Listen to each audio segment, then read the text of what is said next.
Genial. llevando la conversación. Venga, fenomenal. Pues empezamos ya, ¿no? Un poco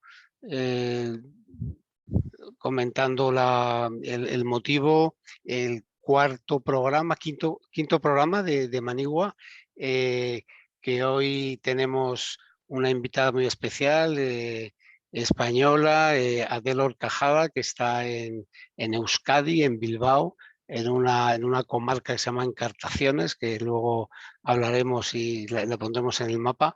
Es una persona que tiene un recorrido muy diverso, ¿no? Porque si bien ahora estás en el sector de la innovación, ¿no? Yo diría, dentro del sector y de la formación en textil, pero también sé que te cotilla un poco y me has enviado cosas que has hecho también en temas de biomimesis, que eso ya es una rareza, has escrito en alguna publicación. Y bueno, pues como sabes, Manigua es un programa que lo hemos codiseñado Hugo Araujo y yo, Manuel Quirós, que ponemos no solamente a la naturaleza en el centro y distintos profesionales que de alguna manera directa o indirecta se inspiran en ella para conservarla, protegerla o, o cualquier otro potencial que la positivice, pero también es un programa básicamente en español, ¿no? Queremos empoderar los más de 500 millones de españoles, hay muchísimas plataformas, muchísimo publicado en inglés y ese es uno de los temas, ¿no? El hecho de que estés hoy aquí no solamente es porque nos conocemos, he tenido la enorme suerte de que me invites a conocer tu centro, el BioBasque, el Basque Biodesign Center, ¿no? El Centro Vasco de Biodiseño, en el cual pues ahora nos vas a hablar largo y tendido, pero hoy fundamentalmente era, entre otras cosas, hablar de biomateriales, ¿no? Yo estos días he escrito que ese es el siglo de los biomateriales, ¿no? De una manera de que cómo la naturaleza nos está enseñando a esa productividad radical, ¿no? Que nos tiene que enseñar digamos, a cortar los ciclos, a que sean menos tóxicos, a que nuestra dependencia de la, a mí me gusta decir de la destrucción, de la destrucción de los recursos. Se dice normalmente de la extracción de los recursos, pero más bien son la destrucción, ¿no? Entonces, para mí, ya te digo, es un placer que estéis con nosotros hoy y como se dice en inglés, el suelo es tuyo, con lo cual el micrófono es tuyo y adelante, Adel. Bueno, pues nada, lo primero, daros las gracias por invitarme, es todo un placer estar aquí con vosotros y bueno, contaros un poquito de mi trayectoria, que bueno, como dice Manuel, pues sí, ha sido un poquito diferente, para mí tiene mucho sentido cómo he llegado hasta aquí, pero bueno, para otras personas pues igual les puede extrañar. Y bueno, voy a compartir una presentación para ir acompañando toda la historia que os voy a contar con imágenes que yo creo que va a ayudar a que entendáis pues mejor todo lo que quiero compartir. No solo os voy a compartir mi trayectoria, sino que quiero compartir el aprendizaje que he tenido, ¿no? Y cómo yo creo que pues este recorrido que he hecho, pues mi intención de aportar y de intentar cambiar, sobre todo en el mundo del diseño, con los valores del biodiseño, los biomateriales y los conceptos de la sostenibilidad. Y bueno, pues este es el Basque Biodesign Center, que es donde estoy ahora mismo, en Euskadi, como ha dicho Manuel, en el norte de España. Yo soy de aquí, aunque he estado 20 años viajando en diferentes sitios, he acabado volviendo a casa y ahora mismo estoy dirigiendo este centro que, como veis, este maravilloso edificio está súper integrado en la naturaleza y es un centro que nos dedicamos a la innovación y el desarrollo de nuevos materiales y en la búsqueda de nuevas técnicas de diseño que aporten a la economía regenerativa y al uso de la biología y de la naturaleza como recurso, ¿vale? Tenemos la idea de formar nuevos diseñadores del futuro, los pioneros. También tenemos la idea de integrarnos en la naturaleza, en esta comarca, en esta comunidad. Por eso nos parece idóneo que esté en la naturaleza, que no sea un centro en la ciudad que hablamos de naturaleza, sino que realmente estemos ahí, aquí metidos. Y por último también es regenerar el entorno local, que antes tenía una industria del diseño del mueble y de la moda que se había quedado en capa caída, pues con los Ikeas, los Zaras, y queremos intentar rescatar eso y enseñar a estas industrias que se están perdiendo que hay maneras de volver a a ser económicamente viables, pero además a través de una transformación sostenible. Pero bueno, ¿cómo llego hasta aquí? ¿Y cómo llego hasta Material Driven, que es mi empresa también, que es una materioteca? Es una agencia de diseño y una colección de materiales, como veis aquí. Tenemos más de 500 muestras de todo tipo de materiales, desde papeles a plásticos, bioplásticos, azulejos, tejidos, todo tipo de materiales nuevos que podemos aplicar a la industria del diseño. ¿Y cómo llego aquí? Bueno, yo en realidad soy diseñadora de accesorios de moda. Así empecé yo en el mundo del diseño y mis primeros pasitos fueron en el fast fashion, que eran lo más lógico en España, ¿no? Donde tenemos Inditex. Y bueno, después de trabajar muchos años en esta industria, donde hay que reconocer también las cosas buenas, aprendí muchísimo de cómo funciona la industria de la moda, de cómo se fabrican las cosas. Había algo que no me sonaba, algo que me chirriaba, que no estaba bien, y empecé una búsqueda, pasé por Ecuador, por Perú, diferentes sitios, investigando el rol de la artesanía, de las comunidades indígenas, de cómo interactúan con los materiales y ver cómo eso se refleja y se transforma en un producto que llega al mercado. Acabé todo, bueno, nunca se acaba el camino, pero bueno, en un momento acabo parte de esta búsqueda en Londres haciendo un máster sobre materiales y ahí empiezo esta empresa que se llama Material Driven, que tiene esta materioteca dentro del Basque Biodesign Center. En Material Driven, bueno, también asesoramos a empresas y hacemos exposiciones y damos clases. ¿Vale? Entonces, estos son un poquito los dos núcleos donde yo trabajo.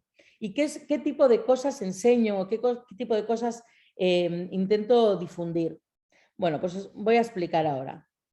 Lo primero, ¿por qué son importantes los materiales? Para mí es esencial que entendamos de dónde parte todo, ¿no? ¿Por qué empieza una empresa dedicada a los materiales y por qué esta fascinación? Bueno, pues para mí lo importante de los materiales es que al final es el punto clave donde un diseñador pasa de una idea a un objeto tangible, ¿no? Es esa transición y es la responsabilidad del diseñador entender por qué elige un material y cómo se va a comportar ese material a la hora de ponerlo en el mundo y de transformarlo. Y entonces, bueno, pues yo enseño cuáles son las cosas que hay que pensar y vamos a ir viendo ejemplos. Aquí tenemos un ejemplo precioso que es el Bio-Iridescent Sequin de una diseñadora de moda que se llama Elisa Brunato, que consiguió crear un efecto iridiscente dentro de una lentejuela de celulosa, es decir, es biodegradable. Para los que no trabajáis en moda igual no lo podéis entender, pero fue un hito conseguir un efecto así sofisticado, elegante, como la iridiscencia a través de algo biodegradable y natural. Y marcó un antes y un después, yo creo, en el mundo de la moda. Me gusta también empezar con esta frase de Annie Albers, una diseñadora textil, que tenía una relación muy, muy bonita con los materiales, que dice: debemos bajar a la tierra desde las nubes donde vivimos en la vaguedad y experimentar lo más real que hay, lo material. Y otra vez ilustra esta idea, ¿no? Podemos pensar muchas cosas, podemos tener muchas ideas de diseño, de cómo va a ser un bolso o una lámpara, cualquier objeto, pero hasta que no lo transformamos el material en el objeto no podemos entender realmente su rol. Y más allá, los materiales es que nos están ayudando, son factores claves a entender cómo podemos solucionar los problemas más graves que tenemos ahora mismo en el mundo, ¿no? Con relación al medio ambiente. Hay muchísimos problemas, yo he elegido los que creo son los más relevantes, además donde juega un rol importante los materiales, nos están ayudando a atacar estos problemas. El problema de la escasez de las materias primas, las tradicionales, las que vienen del petróleo, estamos viendo que empieza a haber menos y menos de lo que estábamos acostumbrados a utilizar y sin embargo a la vez estamos teniendo montañas de desecho, entonces empieza a haber como menos por aquí de la extracción, la destrucción que dice Manuel, y por otro lado unas montañas de lo que llamamos desechos, que en realidad es cuestión de empezar a transformar la manera de que lo miramos, que realmente sea una nueva materia prima. Estamos viendo que la salud y el bienestar de la humanidad también se está viendo afectada por el mal uso de los materiales. Tenemos microplásticos dentro del cuerpo, se está demostrando que hay químicos que entran por la piel, en los tintes, por ejemplo, que están afectando a nuestro bienestar. Por supuesto, la polución en el agua, en el aire, estamos viendo aquí en esta imagen, ¿no? En los plásticos, los microplásticos que nos estamos encontrando en el agua, por ejemplo. También la pérdida de la biodiversidad. Estamos viendo que hay especies que empiezan a caer en extinción y están afectando al balance del ecosistema. El aislamiento digital me parece muy importante, ha quedado cada vez más evidente, ¿no? Ahora con el COVID, todos nos hemos pasado largas temporadas durante COVID aislados en casa, detrás de una pantalla de cristal fría, aislados, una sensación de distanciamiento de la naturaleza y de otros humanos, ¿no? Y a través de una buena selección de materiales podemos conseguir una sensación un poquito más sensorial y más orgánica. Y por supuesto tenemos que pensar en las nuevas necesidades del consumidor. No somos igual todos diseñadores, pero todos somos consumidores. Y creo que todos nos damos cuenta de que hemos cambiado la manera de comprar y de entender lo que necesitamos, ¿no? Ya nos empezamos a cuestionar de dónde viene esto, qué hago al final del uso. Y los materiales nos van a ayudar con esto. Es lo que yo creo que estamos empezando a llamar en el mundo del diseño, sobre todo la revolución material, un cambio de paradigma en la manera de entender su rol. Estamos empezando a ver que hay una narrativa detrás del material que le puede dar otra vida al producto, que además te conecta mejor con el consumidor y tú te conectas mejor con el objeto con el que estás interactuando. Y hay un nuevo entendimiento del rol de los materiales. Ya no es una cosa secundaria, sino casi lo primordial del objeto. Me gusta este ejemplo, es el Reverse Graffiti de Paul Curtis, y es un túnel en San Francisco lleno de contaminación, negro, y él lo que hizo para contar la historia de la destrucción que estamos haciendo sobre el planeta, con los productos no tóxicos, limpió y hizo crecer un bosque a raíz de la limpieza, de quitar esa suciedad, y así de alguna manera creó un efecto gráfico sin usar tintes, sin usar nada tóxicos, al revés, limpiando, generando algo bonito. Y bueno, detrás de los materiales también hay un nuevo rol, un nuevo personaje o una nueva profesión, que es el fabricante de materiales. Ya no estamos hablando de empresas multinacionales que sacan tiradas enormes de metros de telas o palés de ladrillo, sino son entidades con nombre, con apellido, con identidad, con personalidad. Los llamamos los material makers, el fabricante de materiales, y lo que tienen todos en común, aunque a veces es una persona, a veces es un grupo, a veces es en relación con la universidad, todos tienen en común que son innovadores y que trabajan a través de disciplinas. Rompen normas, no son solo diseñador de moda o solo ingeniero, sino al revés. Empiezan a combinar todo, diseño, ciencia, tecnología, cultura, todo junto es donde llega la magia de la innovación en materiales. Y sobre todo es importante que lo que aportan a la humanidad es algo estratégico, algo que responde a un problema. No es inventar por inventar porque hace gracia o es diferente, sino porque realmente están mirando cómo pueden aportar. Por ejemplo, Salty & Co, que es este ejemplo que vemos aquí, fue un grupo de ingenieros, artistas y diseñadores que salieron del Royal College de Londres, y ellos atacaron el problema del agua dulce que estamos sobreutilizando para los tintes, para el lavado del denim. Dijeron, ¿cómo podemos producir una nueva fibra que salga del agua salada? Y es lo que consiguieron. Una planta que crece en agua salada que genera una fibra muy cortita que sirve para hacer un no tejido o un fieltro, como lo que veis ahí. Y luego, bueno, otro de los temas que tenemos que abordar es el tema de la sostenibilidad. ¿Qué significa y si es suficiente? La palabra sostenibilidad la habréis oído hoy mismo probablemente 10 veces y en una semana 1000. Se utiliza todo el rato, lo vais a ver en packaging, en la tele, en los amigos, se utiliza en todas partes y estamos empezando a desvirtuar el concepto y no entender exactamente qué es. Pero mientras intentamos entender lo que es la sostenibilidad, soy de la opinión que pienso que ya se ha quedado anticuado. La sostenibilidad habla de balance, de generar, de dejar lo mismo a las generaciones futuras, ¿no?, que hemos tenido nosotros. Pero el problema es que ya hemos tenido un impacto destructivo en la naturaleza, con lo cual el balance en realidad ya no sirve. Tenemos que empezar a hablar de diseño regenerativo, de restaurar, renovar y revitalizar el planeta con los materiales. Si vemos aquí a la derecha, en este gráfico, la sostenibilidad está bastante abajito en la lista. Realmente tenemos que dar un impulso y llegar mucho más allá. Y a través de mi recorrido, yo lo que he estado aprendiendo es que hay materiales que nos van a apoyar en esto. Un ejemplo clarísimo, en vez de producir un plástico que se queda en las basuras 500 años, vamos a utilizar un bioplástico que no solo se desintegra en 3 semanas, sino que al desintegrarse está lleno de nutrientes que va a regenerar la tierra y nos va a ayudar a cultivar o fomentar nueva vida. Entonces, aporta a la economía circular y a la circularidad del ecosistema. Y para eso tenemos que entender también lo que es el biodiseño. Es un reto para el mundo del diseño, del diseñador tradicional, empezar a abordar lo que es la biología y el trabajo con los organismos vivos y verlos como nuevas materias primas, incluso como codiseñadores de los productos que están saliendo. Es decir, las fábricas, como de la fórmula de la revolución industrial, y esto ya se queda obsoleto. Vamos a empezar a fabricar y a producir en laboratorios. Y vamos a empezar a trabajar con micelio, con bacterias, con hongos y levaduras y con algas.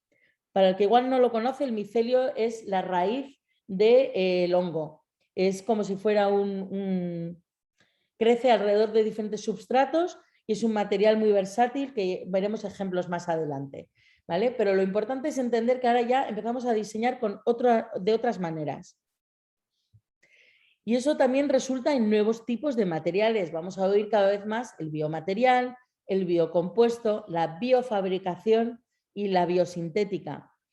Lo que es interesante también es, como consumidor, cuestionarnos qué es un biomaterial. Por ejemplo, vais a daros cuenta que se pone bio a cualquier cosa e incluso a veces, estando dentro de la ley, realmente casi no es bio. Por ejemplo, en Estados Unidos, legalmente, si un tejido tiene un 7% de composición bio, puedes decir que es un biotextil, ¿vale?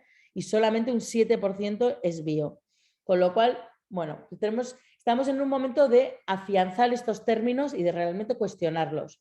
Y la biosintética me parece un tema súper importante también a explorar, porque la palabra sintético ya va con una connotación negativa en general, ¿no? De estas camisas de poliéster que huelen fatal, o ¿no? como nosotros en contra de la naturaleza, y sin embargo la biosintética es ético con la naturaleza, pero sí hay una intervención de la humanidad. Y es interesante empezar a pensar que los humanos podemos intervenir, pero de manera positiva. Entonces, ¿cómo usamos los materiales? Os voy a dar algunos ejemplos para que entendáis estos términos y veáis cómo realmente se están aplicando en un material, incluso muchos de ellos ya llegando al mercado. Aquí el primero es un ejemplo de cómo se pueden utilizar las bacterias para codiseñar o cofabricar con ellas. Es Biolith de Biomason y aunque parece un ladrillo gris normal y corriente de toda la vida, realmente es uno de los materiales más pioneros que existen. Y lo que han hecho es que el substrato, o sea, el sedimento, la arenilla, la base del ladrillo, en vez de endurecerse en un horno consumiendo energía, lo que hacen es meterlo en unos moldes y luego introducen unas bacterias que las bacterias en contacto con la atmósfera van echando calcio carbónico que va endureciendo el ladrillo y en 3 semanas tienes un ladrillo estructural tan duro como los que se meten al horno. Entonces es una manera de revolucionar la manera de fabricar. Aparte, el sedimento es reciclado. Tenemos ejemplos de trabajo con algas, por ejemplo, las microalgas, que es lo que vemos aquí, tienen la capacidad inherente de absorber material tóxico. Y entonces esta empresa, que se llama Ecological Studio, creó esta cortina que está hecho de un bioplástico y han diseñado muy estratégicamente este como camino, este tunelcito por donde van las microalgas para que el aire que va entrando por debajo se absorbe por una entrada, se le obliga a hacer un recorrido de tal manera que las microalgas van a ir cogiendo todos los contaminantes que tiene ese aire y al llegar hasta arriba va a salir el aire purificado. Y esto se aplicaría, por ejemplo, en ciudades muy contaminadas alrededor de colegios, de hospitales, para asegurar que la gente más vulnerable tenga un aire más puro. Trabajo con los hongos, con las bacterias. Por ejemplo, el SCOBY, no sé si lo conocéis, es la bebida del kombucha. Arriba crece esa especie de colonia de hongos que veis ahí arriba, que se llama SCOBY. Ese material, si lo sacáis y se seca, se convierte en esta especie de cuero vegano que veis aquí a la derecha. Y hay ejemplos de empresas que ya lo están aplicando. La más notoria es Susan Lee, que son las chaquetas que veis aquí en medio. Fue la primera vez que una diseñadora de moda vio en la ciencia y en la biología la posibilidad de aplicarlo como material. Hizo estas chaquetas de cuero demostrando que se podía hacer algo trendy, algo sofisticado con una bacteria y con unos hongos, ¿no? Y luego ya se ha empezado a aplicar a packaging y diferentes aplicaciones. Incluso ya la última innovación, porque lo interesante del mundo de los biomateriales es que es open source, se comparte y todo el mundo va sumando a lo que ha hecho el anterior. Y la última iteración del SCOBY es este diseño Pyrus de Gabe Tavas, que lo que ha hecho es triturar el SCOBY y mezclarlo con agar-agar, que son algas, y ha conseguido hacer un material tan duro como la madera. Aquí vemos un ejemplo del micelio. El micelio tiene la propiedad de crecer a cualquier forma y molde, absorbe sonido y regula la temperatura. Entonces han hecho estos paneles que se pueden aplicar en las paredes para absorber el sonido y bueno, regular la temperatura. Es 100% biodegradable, no tóxico. Además es resistente al agua y al fuego de manera natural. Un ejemplo de la biología sintética es esto que veis aquí negro. Es un cuero que se llama ZOA, pero es un cuero interesante porque no es vegano, viene del colágeno de la piel de una vaca, pero no se ha tenido que sacar de ningún animal. Se ha conseguido el ADN del cuero de la vaca y se ha replicado en un laboratorio y se ha conseguido hacer un cuero sintético, pero completamente biodegradable. Esta camiseta además es muy interesante porque está expuesta en el MoMA en Nueva York como un ejemplo de un icono de nuestra generación, el hecho de que estamos haciendo este trabajo en sintonía con la naturaleza. El trabajo de la biomimética, el imitar cómo funciona la naturaleza. En este ejemplo es muy interesante, una diseñadora de gráfico leyó un artículo en el que descubrió que las abejas cuando vuelan ven que hay glucosa, que es de lo que se alimentan en las flores, porque ven estas manchas rosas en rayos UVA. Y entonces decidió aplicar esto a un packaging de un tarro de miel. Puso glucosa en el papel de tal manera que si tú quieres este papel que está hecho a mano, 100% biodegradable, lo puedes cortar en trocitos y espolvorear por el jardín y las abejas van a verlo como si fueran flores. Es como un Red Bull para las abejas. En las ciudades donde hay cada vez menos plantas es un problema, las abejas no logran llegar de un sitio a otro y se mueren por el camino. ¿Qué pasa si utilizamos nuestro packaging como alimento para las abejas? Y otro ejemplo muy poderoso del impacto que puede tener el buen uso de un material es este proyecto del diseñador mexicano Fernando Lapós, se llama Totomoxle, y es un material que es esto que veis aquí en medio, que lo ha creado a base de las hojas de las mazorcas de maíz. Es un material en el que él hace diseños de marquetería, de diseño, como para jarrones, paredes, en tiendas. Lo que es interesante es que es un material no tóxico, no tiene tintes, es el color natural de la hoja. Además es biodegradable y tiene pues bueno, una conexión con la comunidad local. Pero más importante es que a raíz de este diseño tuvo tal impacto en el mundo del diseño de Londres que empezó a generar una nueva economía para ese pueblo en México, donde empezaron a participar las mujeres que hasta entonces no podían colaborar en el cultivo del maíz y no generaban un ingreso para sus familias. Ellas empezaron a ser las artesanas de esta técnica. Pero más allá, incluso tuvieron más impacto, porque uno de los problemas es que este maíz morado, que era autóctono de la zona, cada vez se veía menos porque las tierras ya no estaban preparadas porque se habían estado siempre cultivando con el maíz amarillo, que era más comercial. Bueno, con el proyecto él lo presentó al World Economic Forum y consiguió creo que eran 3 millones de libras para desarrollar este producto más allá y le donaron las semillas del Banco de Semillas Mundial para poder repoblar toda esa zona con la semilla autóctona de su maíz. Con lo cual ha creado un nuevo material para el mundo del diseño, ha creado una nueva economía para las mujeres y además está volviendo a rescatar el ecosistema de esta localidad de México. Y bueno, para concluir todos estos ejemplos, nosotros en el Basque Biodesign Center lo que estamos intentando hacer es traer todas estas ideas y para hacer un impacto local, además de internacional, ¿no? Pero hacer un impacto local aquí a través de este tipo de iniciativas. Lo hacemos con nuestros recursos, con los ejes que tenemos, que son nuestra materioteca, pero también un biolab que tenemos aquí, fabricación digital, innovación, el trabajo de las artesanías textiles, incluso las artesanías de arte y de grabado. Y con estos recursos interactuamos y todos nuestros alumnos intentan innovar y combinar las técnicas. Lo hacemos sobre todo a través de nuestro máster que tenemos en Fabricademy, que es esta intersección entre la innovación, la fabricación digital, la biología y el arte.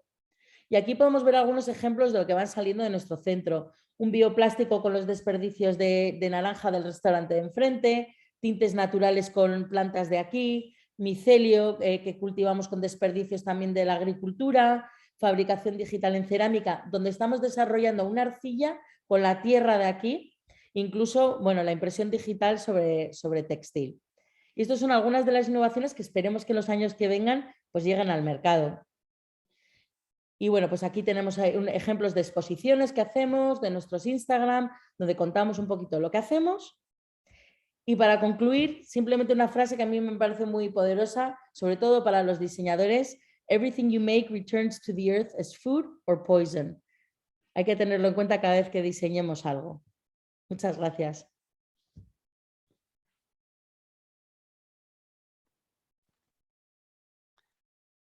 Espero no haberme pasado de tiempo. Fantástico, Adel, es fascinante toda la narrativa, como tú dices, que nos has...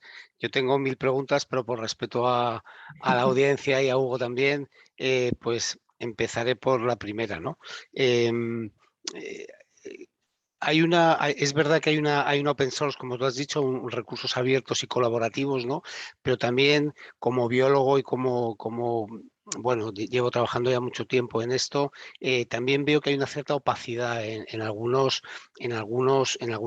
sobre todo en lo que es la gestión de la energía, del agua, del fin de uso de muchos materiales, ¿no? Siempre en las clases, siempre hablamos de que el diseño tiene que solucionar problemas, pero lo que no puedo hacer es generar otra vez otro problema, ¿no? Y muchas veces mayor, como estamos viendo con los microplásticos por el aparente buenismo de quitar plástico del océano, ¿no?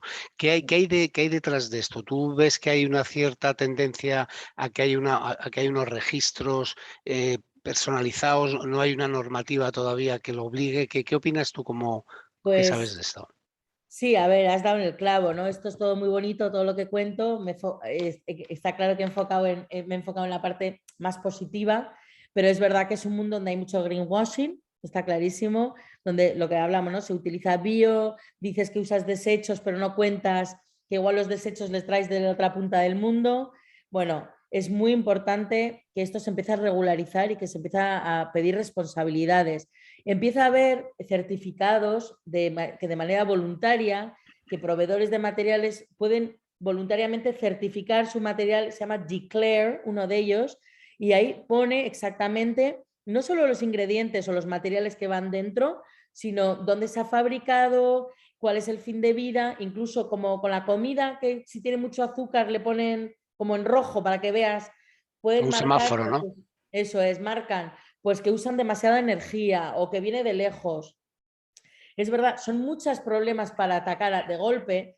Es verdad que en sus comienzos, hace 10, 15 años, siempre se decía, bueno, hay que dar el primer paso, no hay que abrumarse, pero sí es verdad que con los años cada vez hay que exigir más y lograr llegar más allá, ¿no? Que el impacto realmente sea real.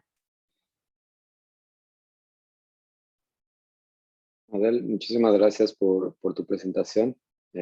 Bueno, me presento un poco, mi nombre es Hugo Araujo y ya tuvimos la suerte de hablar un poco antes de esto y soy Biomimetic Professional también. Yo trabajo desde la parte de negocios e innovación digital. Eh, Me gusta mucho esta idea que pones de que los materiales deben de fomentar la vida y deben de poder añadir valor. Yo entiendo que estamos en un problema muy importante del metabolismo de la Tierra.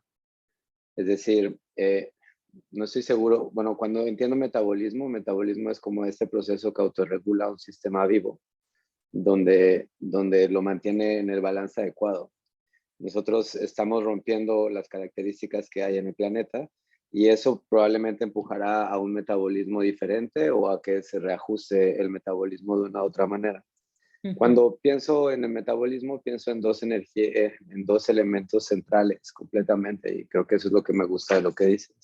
Uno tiene que ver con la energía y el otro tiene que ver con los materiales. Y los materiales, por ejemplo, cuando pienso en un árbol, pienso en que es una energía que se acumuló en un aspecto sólido y que finalmente es tangible en la forma en la que la vemos. Y así entiendo los materiales de los que hablas, como en esta parte metabólica, pero no veo que en el mercado se esté intentando empujar por un mercado real, ¿no? O sea, tenemos un mercado basado en la fantasía, donde decimos, esto es lo que hemos hecho y como lo hemos hecho 1000 años o 500 años, eso está bien hecho. Y entonces vamos como tratando de convencer en los pasos de los que estás hablando, bueno, no nos abrumemos, bueno, hagamos esto, bueno, hagamos lo otro. De todos modos, nunca nos va a alcanzar y lo estoy viendo aquí en Costa Rica. O sea, se están incendiando las montañas y la gente incluso a veces le parece como, pues, si se incendian bien porque me limpian mi terreno y entonces ya puedo ganar dinero incluso sobre la regeneración, porque la regeneración, como no encuentran un punto de valor, está contándose más fácil desde un terreno incendiado, destruido, y a partir de ahí puedes contabilizar la regeneración. ¿Cuándo terminamos esto? ¿Cómo vemos la parte de la humanidad? O sea, tú dices, la moda debería de agregar valor estratégico a la humanidad, pero ¿y cuándo la humanidad debe agregar valor estratégico al planeta? ¿Y cuándo se va a valorar eso, ¿no? A través de lo que estás diciendo, porque yo entré con Biomimicry y ellos estaban enfocados en Estados Unidos en materiales, pero no entienden que los materiales están acompañados de una acción social y que si la gente no está bien y que si no estamos apoyando las culturas locales, entonces va a ser muy difícil porque empezamos a tener necesidad. Me parece que debería haber una campaña de innovación hacia lo que sí debemos hacer, en lugar de solo estar castigando lo que estamos haciendo mal, pero que las normas deberían de cambiar radicalmente. En la industria donde estás no veo que haya este camino y en base a tu experiencia y en los países en los que has estado y cómo has regresado, te quería hacer esta pregunta, observación como de manera amplia para tu Bueno, comentario. es que podríamos estar 3 horas hablando de esto porque no creo que haya, desgraciadamente no hay una respuesta, no hay una solución clara, o bueno, o hay una solución clara en realidad, que es que hay que cambiar ¿no? totalmente los procesos de fabricación, la manera de consumir, la manera de vender y lo que consideramos el crecimiento y el éxito también, ¿no? Porque va todo relacionado con lo social. Entonces, el éxito social es ganar mucho dinero, entonces hay que crecer exponencialmente. Entonces hay que producir de una manera. El mundo de la moda ha hecho en particular muchos cambios, pero está claro que no estamos ni cerca de hacer un impacto radical, ¿no? A través de los materiales hay un primer comienzo, yo creo que simplemente para que el consumidor entienda un poco lo que intentaba decir, que es que los materiales no es una cosa que es simplemente secundario a un diseño, sino que es que realmente da la vida al producto y mal utilizado es lo que empieza a tener, es el camino, el primer punto del camino donde ya tiene un impacto negativo, ¿no? Entonces, quizás, por eso me parece interesante el rol de los materiales, porque volvemos casi al origen de este proceso tan nocivo, ¿no? De la sobreproducción, del exceso de uso de energía, etc.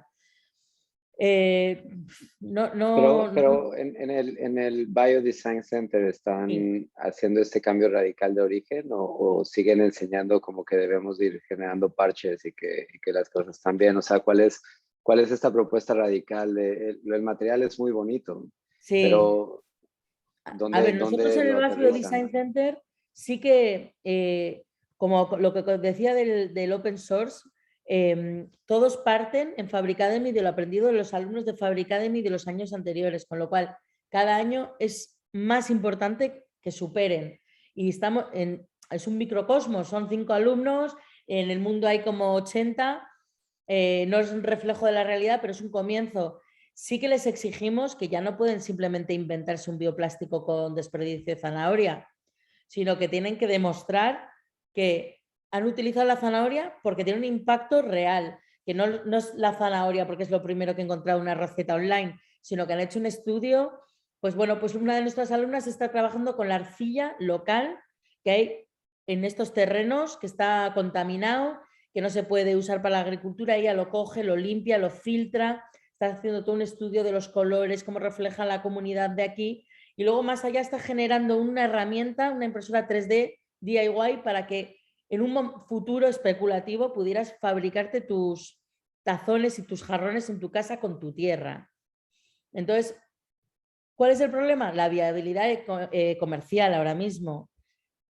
Hay que siempre estar con ese balance, pero sí les empujamos a que empiecen a pensar muchísimo más allá el consumo de energía, el desperdicio y el impacto social, también emocional con la humanidad.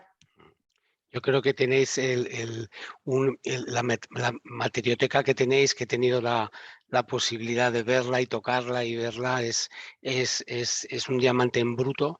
Creo que hay una parte súper inspiradora a los, no solamente a los estudiantes, sino también, como has tocado tú, a ese sector empresarial, de empezar a creerse que va a empezar, y ya hay una escasez de materiales, ¿no?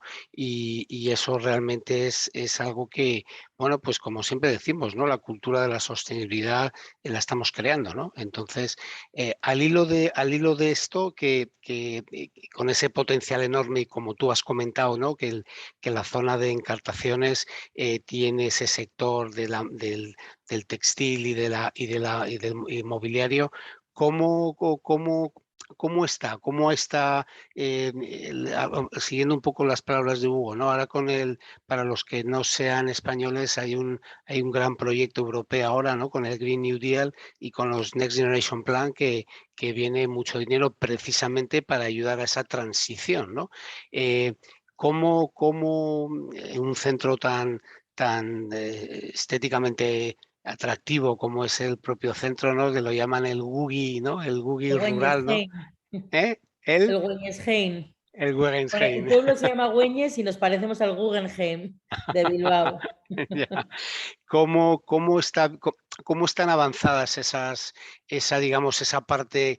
Sé que estáis empezando, muy poquitos, pero el tema de dar pasos hacia esa escalabilidad, ¿no? Que es un poco lo que quizá necesitamos. ¿Realmente esos fondos tú estás viendo a través tuyo o a través de otras instituciones que está realmente llegando, permeando, o todavía es muy pronto para eso? Es un poquito pronto todavía, se está haciendo ahora el reparto, nos llegan rumores de que hay un reparto de dinero. A mí no me ha llegado nada de momento, pero no, sí hay una realidad de que toda esta comarca está apostando por ser un hito de la sostenibilidad en esta zona, en el País Vasco. Es una zona de interior del País Vasco. Para los que no conocéis, en el País Vasco hay muchísimo turismo, sobre todo en la costa, que es así la parte como más espectacular, y el interior es donde se ha quedado un poquito todo más perdido. Y entonces se está intentando, bueno, pues darle vida, que venga gente, que se conozca lo que tenemos aquí, ¿no? Y todos los recursos. Y entonces, bueno, la apuesta ha sido a través de la sostenibilidad. Interesante también esta idea de que la sostenibilidad puede empezar a ser un reclamo turístico y económico. Y de ahí esta conexión con todos estos fondos de la Unión Europea, bueno, pues para intentar rescatar estas industrias, para aprovechar todos los recursos naturales que tiene esta zona. Y bueno, nosotros estamos ahora haciendo un trabajo con el gobierno vasco nos están pasando una documentación de todos los desechos ya, o sea, que se sabe que es un problema, que se generan, pues, Categorizados, ¿no? eso es, que viene de las bodegas, de los bosques, de un sitio de hacer cervezas, todos los desperdicios más comunes que hay problemas para deshacerse de ellos. Vamos a trabajar con ellos para hacer unos programas de investigación para buscar un recurso que con su apoyo y financiación podamos también buscar la manera de llegar al mercado, porque al final no nos sirve de nada hacer unos petris con unas muestras muy bonitas, pero que no van a ninguna parte, ¿no? Y entonces nuestro trabajo es un poco esta parte de matchmaking, donde también buscamos al empresario que quiera hacer una silla con este material o unas gafas o lo que sea, ¿no? En particular estamos trabajando ahora mucho con con el desperdicio de la lana, de la oveja lacha, que es la oveja de aquí, es un problema que pasa en casi todos los países del mundo, o por lo menos en Europa. Las ovejas, que no son merinas, que es la lana esa maravillosa, súper suave, pues tienen un pelo no muy agradable a la piel, o sea, pincha, pica, etcétera, y entonces se quema. Pero estamos hablando de toneladas, porque son las ovejas que usamos para la leche, para la carne, y no se sabe qué hacer. No solo estamos desperdiciando un material súper valioso, sino que estamos contaminando al quemar. Incluso para los pastores es un problemón, porque nadie quiere hacer, o sea, ni esquilar las ovejas. Y están las pobres que incluso ni las cuidan bien, ¿no? Entonces, bueno, estamos enfocándonos ahí. Hay ya mucho research en laboratorio del potencial de la lana, pero falta la parte de aplicación a la industria. Entonces entramos ahí nosotros para buscar esas soluciones.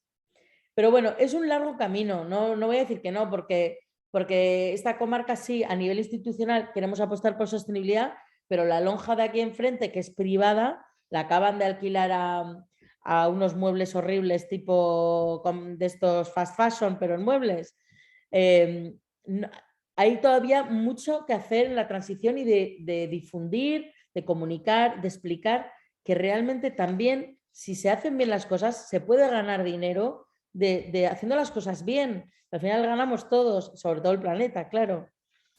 Adel, yo me llevo una parte muy importante. Me parece que tú estás hablando de cómo el diseño puede aportar a la economía y creo que la economía tendría que verse como el todo de lo que está pasando.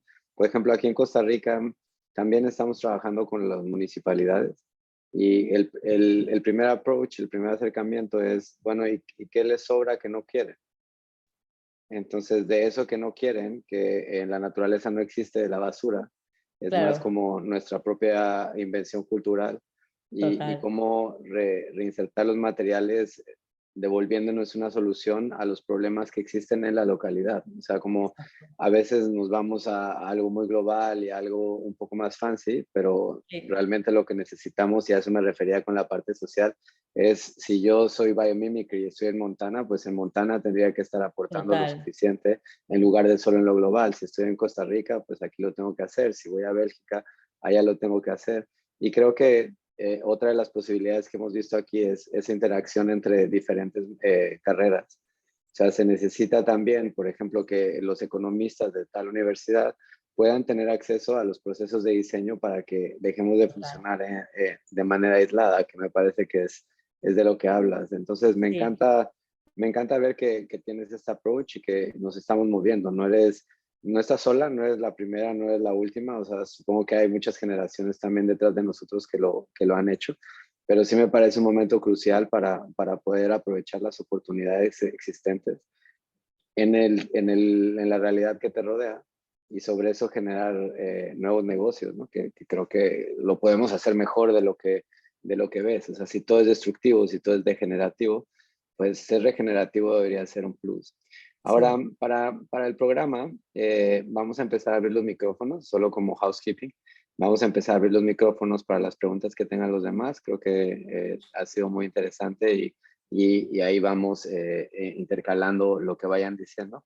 Voy a ir invitando a cada uno de ellos, a todos. El que no quiera estar en la cámara, no hay problema, pero los voy a promover a todos como panelistas y van a poder ir haciendo las preguntas directamente de lo que necesiten, si esto les va bien.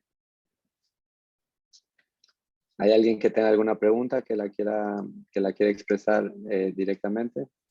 Nos quedan 17 minutos, si necesitamos podemos seguir un poco más, pero digamos que ahora empieza a ser el buen momento. Victoria, tú tienes una pregunta y estoy aquí promoviéndote a ser panelista. Ojalá aceptes y entonces ya puedes abrir tu cámara y hacer la pregunta directamente, por favor, o las preguntas. Perdón. Sí, hola. Bueno, primero, muchísimas gracias, Adel. Si quieres pongo el vídeo, a ver si se ve. Bueno, gracias, Adel, por tu presentación. Muy, muy interesante. Yo soy diseñadora industrial y trabajo en circularidad, impacto ambiental y ahora también en análisis de ciclo de vida. con lo cual el tema material pues, es algo que tocamos siempre, ¿no? Y como diseñadora industrial para mí ha sido también la base de mi formación. Entonces, tenía varias preguntas. Una de ellas, que es la más global quizá, es que a través de lo que has puesto de Bill Ritz, ¿no? de la importancia no de la sostenibilidad, sino de la regeneración, yo que he trabajado en esto muchos años y también en el ámbito de la formación, hay una cosa muy clara: no puedes hablar de regeneración sin haber hablado de sostenibilidad. Y para mi sorpresa, hoy en día, siglo XXI, sigo dando clases y ahora mismo muy centrada en el sector de la moda, y la gente desconoce literalmente qué significa circularidad, qué significa sostenibilidad. Te digo las bases fundacionales de los conceptos, con lo cual yo hablo de regeneración cuando hablo de circularidad, evidentemente, ¿no? Porque hablando del diagrama mariposa de la Ellen MacArthur es inevitable, pero no puedo hablar de regeneración sin que entiendan ellos de qué hablamos cuando hablamos de equilibrio, ¿no? Y de ecosistemas y de límites planetarios, etc. Entonces, eso era una observación más que un comentario, pero ¿cómo lo abordáis vosotros? Yo conozco Fábrica Camadini, la había visto ya y la sigo de alguna manera. ¿Cómo lo afrontáis? Porque, claro, una cosa es hablar de regeneración real y otra cosa es... Sí, a ver, yo porque he hecho la versión light de la presentación por tema de tiempo, pero realmente tenemos varias presentaciones dedicadas exclusivamente a entender la sostenibilidad. Sobre todo hacemos mucho énfasis en cuáles son las definiciones oficiales, cuáles son las definiciones extraoficiales que puedes encontrar en marcas, ¿no? En sus packaging, en sus valores, en sus web. Y también hacemos el trabajo de que cada uno empiece a definir qué es la sostenibilidad para uno mismo. Y entre esas tres intentamos en el grupo entender qué es. Y lo miramos a través también de acciones, ¿no? Analizamos cosas como, bueno, pues en el día a día para mí la sostenibilidad es el no ir, ¿no? O sea, llevar mi propia bolsa de algodón, el zero packaging, alquilo la ropa y vamos mirando y vemos qué impactos o qué, incluso analizamos qué es más sostenible, una bolsa de plástico, la de algodón o la de bioplástico dentro del sistema, porque al final, pues, claro, al principio todo el mundo dice, no, la bolsa de algodón, pero empezamos a analizar y decimos, bueno, ¿cuántas bolsas de algodón tienes en tu casa? Y tenemos todos 25 bolsas de algodón. Luego algunas son orgánicas, otras no. Y entonces, bueno, pues lo abordamos a veces desde el día a día, de cómo cada uno lo vive. Y luego, claro, cómo aplicamos eso a sus proyectos de investigación. No sé si más o menos. Esta era una pregunta que lo que me has aclarado, sí, en efecto, eso es una dinámica que se usa y pasáis por la sostenibilidad antes, evidentemente, Claro, de la sí, regeneración. Pero la otra que tenía también es cuando has hablado del tema de bioplásticos, ¿no? De biotecnología aplicada a los materiales. Hay un tema, porque yo conozco pues Demetra, lo que ha lanzado Gucci, Milo, Microworks, Deserto, o sea, un montón de materiales que están surgiendo actualmente, donde todo el mundo se centra en la base del material y no en los acabados. Y desde Piñatex, pasando por muchos otros, aquí, y por decirlo de una manera muy española, la madre de cordero está en los acabados. O sea, el problema no es la base con la que se están creando, sino que ese acabado sea acorde con el concepto inicial. Y más allá de todo eso, el problema es que ocurre en el fin de uso de ese producto o en el fin de vida del producto. Hoy por hoy no tenemos actualmente esos canales de reciclaje que necesitarían estos nuevos materiales, con lo cual al final estamos creando un ecosistema cojo donde lo que hacéis vosotros es súper inspirador y lo veo como parte de una formación necesaria para ser los precursores de un sistema. Pero por otro lado, veo que la aplicación y la escalabilidad de lo que se está haciendo hoy en día tiene que ir aparejado de un sistema de recogida, reutilización, reciclado y reinserción en un circuito que actualmente es totalmente imposible. No, o sea, totalmente de acuerdo. Al final no puede ir corriendo una rama más, o sea, una pata más que la otra. Tienen que montarse todos los demás jugadores. Y lo que hablábamos también de que haya empresarios o economistas, pues claro, también todas las industrias tienen que empezar a entender y absorber lo que es la sostenibilidad, la regeneración y cómo aplicar todas estas innovaciones. Hay un grupo de chicas, por ejemplo, en Londres que me encantan, que han sacado una empresa de marketing solo para materiales, estos materiales, para que los innovadores de materiales empiecen a entender también qué es lo que tienen que estar aportando, porque puedes ser un genio en el laboratorio, pero tienes que entender tu mercado y tienes que entender que por muy bonito que sea este material, el que lo va a usar le tiene que entrar por los ojos y tiene que ser funcional, tiene que tener un buen acabado. Mira, uno de mis alumnos quería hacer en Bilbao, que llueve mucho, una gabardina de kombucha, de cuero de kombucha. Le digo, y era una historia muy bonita, iba a recolectar la lluvia de Bilbao y ahí cultivar la kombucha. Le digo, pero es que se te está olvidando que la kombucha es cuando se te moja, te vas a quedar con un pegote encima. Entonces no sirve para una Sí, gabardina. Pero a la vez me total. encanta porque ha planteado una problemática y se ha puesto, no, que no se entere ella, no creo que llegue a la solución, desde luego, en este curso, pero me encanta que se haya planteado y está probando un montón de cosas para llegar ahí. Y yo creo que es un poco lo que hablamos de que cada año hay que superar a los anteriores. Ya hemos conseguido unas kombuchas, unos cueros súper gorditos, flexibles, que se pueden coser. Ahora tenemos que llegar a más. Tenemos que encontrar los acabados y las maneras de diseñar con ellas en un mundo real. Pues muchísimas gracias, Adel, por tu Nada, aportación. Me encantará conocerte un día, te voy a ir a visitar. cuando quieras, Seguramente. aquí estamos.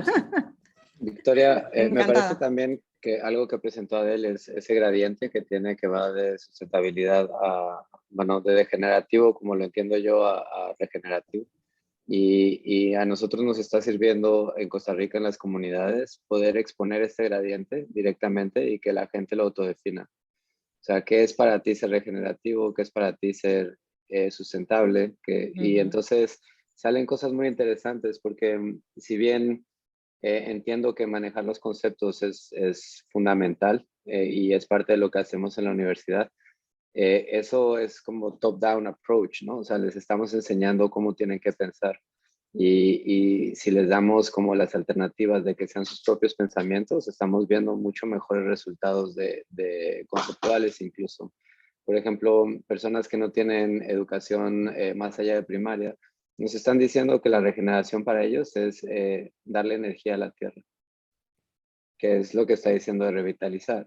Y, o sea, como yo solo pongo como ese approach, les das la definición o les ayudas a que entiendan en un gradiente las definiciones. Y quería compartir con ustedes, por ejemplo, yo tengo déjame, lo vuelvo a poner, pero solo para que también Adel lo conozca y siento que es un approach muy válido. O sea, también es otro gradiente que va de generativo, sustentable, resiliente, regenerativo.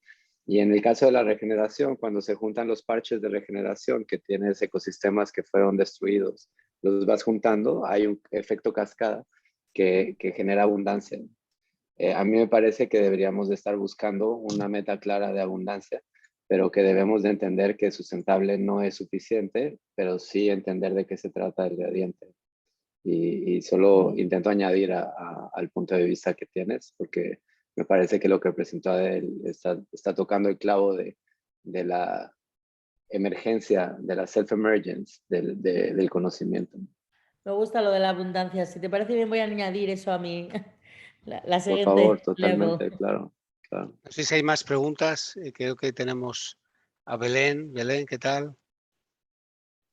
Hola, ¿qué tal? Un placer saludarlos y la verdad que siempre súper agradecido de estar en este espacio, en esta red y súper interesante lo que estás compartiendo, Adel, y inspirador, sobre todo retador también, ¿no?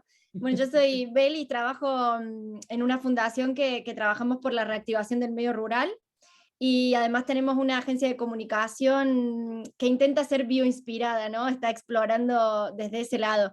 Y nada, simplemente alinearnos un poco a lo que venían conversando sobre el rol de la comunicación, ¿no? en esto, para apoyarlo. Y no solo de la comunicación, sino también de la educación, ¿no? De quienes estamos en el rol de... Muchas veces nos pasa que como asesores de comunicación tenemos también el rol de educación, ¿no? Y nada, solamente eso, si Adel, que en realidad profundizar un poquito más sobre lo que tú piensas respecto a la comunicación, incluso se pueden todos estos modelos de biomímesis, el espiral biomimético, si lo ves posible de aplicar y si lo ves como un valor para tu trabajo y para lo que vienen haciendo desde el proyecto. en nuestra comunicación, sobre todo, ¿quieres decir? Ujú. Así, o sea, yo creo que el poder de lo que comunicamos y lo que explicamos son todos estos valores, ¿no? De la biomímesis, de la regeneración, son conceptos que aquí al principio suenan completamente extranjeros, nadie sabe de lo que hablamos, bueno, el pueblo entero piensa que somos unos raros, pero queremos como explicar que al final esto es algo del día a día, un poco lo que decías tú, Hugo, que al final igual una persona que menos formada de la manera tradicional tiene como mucho más integrados ciertos valores y a veces les falta la palabra, ¿no? O el nombre de ponerlo. Y creo que tenemos, bueno, esa capacidad de comunicar. Sí, todavía somos nuevos y creo que es uno de nuestros grandes retos, más allá de la comunicación del que ya viene queriendo saber, para nosotros es intentar cómo comunicamos con eso, con los que están aquí enfrente, que nos ven como los Weñesheim, o incluso la gente que vive en Bilbao, que estamos a 15 minutos en la ciudad, que piensan que estamos súper lejos en un entorno rural y que no va con ellos. ¿Cómo comunicamos estos valores de una manera atractiva y que sea, bueno, pues que entiendan que forman parte, quieran o no, van a formar parte de todo esto, ¿no? Eso justo te iba a decir, una de las cosas que exploramos en Cronopios, en esta agencia de comunicación, es en la manera de comunicar haciendo parte a la audiencia, ¿no? Al público. Entonces, sentarte a primero escuchar, generar conversaciones que permitan luego dar el mensaje que uno quiere dar, ¿no? Entonces, Claro. que incluso hay un libro de Michaela Emch que habla sobre in the mouth of nature, o bueno, en la boca o en las palabras de la naturaleza, y habla de cómo el mensaje cuando es complejo es mejor darlo como de a pedacito, ¿no? En la naturaleza es así, pequeñas tareas simplificadas que luego hacen más simple la complejidad, ¿no? Entonces un poco ese es el desafío, tratar de involucrar a quien forma parte de la audiencia y a ir con mensajes muy simples. Incluso con Manuel en conversación hemos dicho, no hablemos de biomímesis, no hablemos de cosas tan complejas, tan abstractas, sino de esto que decís, encontrar la empatía en la simplicidad, ¿no? Sí, no, absolutamente. Nosotros tenemos aquí un restaurante delante así sencillito, se piensan que estamos todos locos, pero hoy les he pedido que me guarden la peladura de cebolla para hacer unos talleres de tintes y eso les ha hecho clic, de repente eso les ha parecido genial, lo han entendido, están emocionados, que a ver si luego les puedo llevar un trapo de cocina teñido y bueno, son cositas pequeñas que a veces sin darte cuenta funcionan. Tú lo conocerás fenomenal, Adel, porque en el Amazonas nosotros tuvimos la suerte de tener un taller precisamente de pigmentos a través de raíces, de cortezas, de hojas, y eso es y tuvimos a través de un investigador una colaboración con Hewlett Packard, ¿no? Para ver, no evidentemente rellenar los cartuchos de sus impresoras, pero sí para ver que podían financiar de alguna manera la conservación de ese valor ancestral indígena que está perdido, porque los jóvenes también en el Amazonas se aferran a las tecnologías y lo antiguo no les gusta, o sea que no es solamente un mal digamos de Europa, sino también es de otras partes, pero qué importante es al final esa pedagogía, ¿no? Creo que la pedagogía tiene que salir fuera de las aulas, ¿no? Y en centros como el vuestro, en la empresa de Bell y en tantos otros sitios, esa pedagogía, porque al final somos ignorantes de lo esencial, que es la naturaleza, ¿no? He estado buscando un correo porque sabía que lo tenía. Estamos hablando de más de 200.000 toneladas al año de lana lacha que se desperdicia, se quema entre el País Vasco y Navarra, ¿no? Y imagínate, y eso todavía tengo aquí una tarjeta de Artal, no sé si los conoces. Artal es un pequeño emprendedor que vino a la Feria de Biocultura aquí en Madrid y estuvimos hablando largo y tendido. Artal, de artesanía y al de lana, ¿no?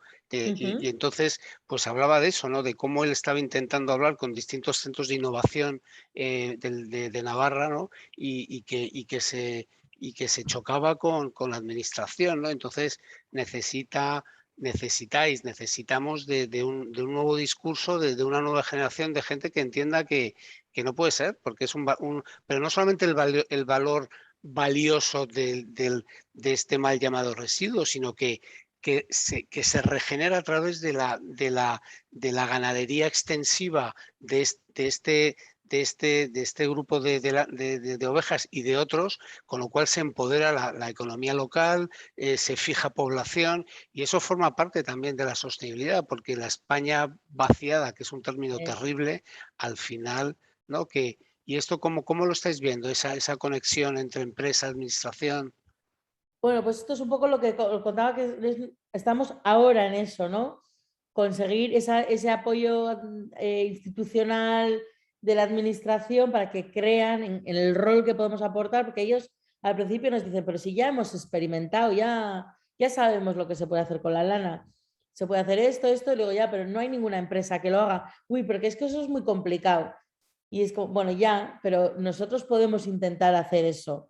Vosotros darnos esa exploración y vamos a buscar a las marcas que ya nos tocan a la puerta. Queremos hacer algo con vosotros y nosotros no tenemos los recursos para ponernos a montar una empresa de fabricación de composites de lana. Lo que podemos hacer es facilitarlo. Y entonces, bueno, están ya cada vez más, les vemos un poco más entusiasmados y creo que es cuestión de empezar a demostrar que es viable. Una vez que podamos sacar una colección de gafas con lana o algo pequeñito, van a venir detrás, porque además yo creo que ya con los años cada vez se les va a exigir más que tengan una solución. O sea, ya va a ser su responsabilidad. Entonces, van a necesitar de este pensamiento que de momento no hacen como que no va con ellos. Además, hay una cosa que me gustaría agregar. En la Fundación Alma Natura llevamos un programa de acompañar emprendimientos rurales sostenibles. Ese es un poco el perfil. Y muchas ideas a veces están como en modo inicial, ¿no? Y no tienen tanta claridad y saben que quieren hacer algo, bla, bla, bla, pero luego les falta el enfoque. Entonces ahí está el valor de lo que ustedes pueden darle para esa idea. Entonces no es que el emprendedor, a veces el emprendedor necesita inspiración, ¿no? O un ejemplo, darse cuenta que es viable, que es posible, que tiene ahí el know-how, ¿no? Entonces, pero ese compartir es tan importante, ¿no? En esto. Sí, sí, absolutamente. Y se necesita muchísimo, o sea, el que se inventa un material no tiene por qué saber ni hacer una página web, ni hacer un plan de empresa, ni ser un comercial. Y entonces, todo eso es como cualquier otra empresa. Al final necesitas el equipo, necesitas el apoyo, la inversión, el tiempo. En fin, pues es complicado. Y sobre todo, por añadir, perdón, que no están siguiendo, la idea es que no sigan las fórmulas tradicionales de fabricación ni de comercialización. Entonces, que no hay referentes muchas veces. Totalmente. Incluso, por ejemplo, en comunicaciones que no hay tampoco gente que comunique desde la inspiración en la naturaleza. Claro. Nosotros estamos en nuestro rol de investigadores, que estamos en la UMA, en la Universidad de Málaga, estamos intentando crear un modelo a partir de la biomímesis para comunicar, ¿no? Porque casi no hay, entonces hay todo un campo virgen para explorar en esto. Y cómo podemos, en definitiva, trabajar en sinergia. Entonces, bueno, desde la comunicación tal cosa, el emprendedor tiene tal otro, el know-how de alguien como ustedes. Entonces, como trabajo absolutamente enriquecedor de manera colaborativa, ¿no? Bueno, tenemos un comentario de Teresa que dice: somos cada vez más los comunicadores del diseño como yo misma, que estamos difundiendo en positivo las nuevas economías, en marcos que solo ven los problemas y aún no ven las soluciones. La defensa de las redes son clave. Yo también creo que o sea, desde tu tema de moda, pienso que tiene que ser bonito, ¿no? La naturaleza es bonita y nos hace falta ser atractivos, como nos hace falta ser hermosos. Por ahora representamos más un problema para la industria establecida, no una solución. Y somos como esa piedra en el zapato que no deja de molestar. Y creo que deberíamos de cambiar de velocidad para hacer eso que les da lo sexy de lo que sigue. Y la regeneración tiene que ser súper cool, tiene que ser súper sexy y la tenemos que representar de esa manera, ¿no? Porque si no, mira, tus hijas, mis hijos, les aburre todo lo demás. O sea, les puedes decir lo que quieras, pero igual les encanta la play y que se vea bonito y así, ¿no? Yo por eso pongo ese ejemplo de la lentejuela iridiscente. Me encanta que lo hayas mencionado así y creo que tenemos tanto que aprender del diseño porque empieza por eso, ¿no? O sea, deberíamos de no tener que preguntarnos por la necesidad, sino que es tan bonito que me gusta y además hago cosas buenas. Sí, yo trabajé varios años para un estudio de arquitectura aconsejándoles con materiales y nos venían clientes muy gordos no puedo decir los nombres, pero retail muy grande. Queremos hacer la tienda en Londres más sostenible del mundo. Ese era el briefing. Entonces tú le planteabas 5 materiales súper sostenibles. Es que ese es feo, ese no sé, es difícil de limpiar, es no sé qué. Entonces ya al mes ya era, bueno, queremos ser un poco sostenibles. El briefing iba cambiando, ¿no? Y al final, claro, porque no les apetecía poner pues una cosa marrón en la pared, quieren algo chulo que les quede igual de bonito que si fuera no sostenible. Y es que eso es la clave, yo creo. Bueno, Hugo y panelistas y Adel, podríamos seguir aquí un montón de tiempo. Nos hemos ya pasado un poquito de nuestro compromiso. Una vez más, agradecer tu presentación, tu simpatía, tu disponibilidad. Yo voy a poner un poco de envidia a los panelistas porque voy a volver a verte en breve. Sí, Te he invitado a unas sesiones para mis alumnas de máster de una de sí, las universidades y podremos seguir discutiendo y sí, sí, seguramente sacaremos mucho jugo de ello. Yo creo sí. que ha sido muy enriquecedora, ¿no? Y saber que también en nuestra lengua hispana y en el País Vasco, en España, tenemos centros como el vuestro, que hay muchísimo camino por hacer. Hay que establecer muchos puentes, muchas conexiones, muchas alianzas y creo que eso también forma parte de tu trabajo ya de tu intensa agenda, que Sí. sé que la tienes. Y bueno, pues desde aquí despediros a todos con un hasta luego y en un mes pues volveremos a vernos y hasta siempre. Muchas gracias a todos. Chao. Agur, agur, Chao, adiós. gracias.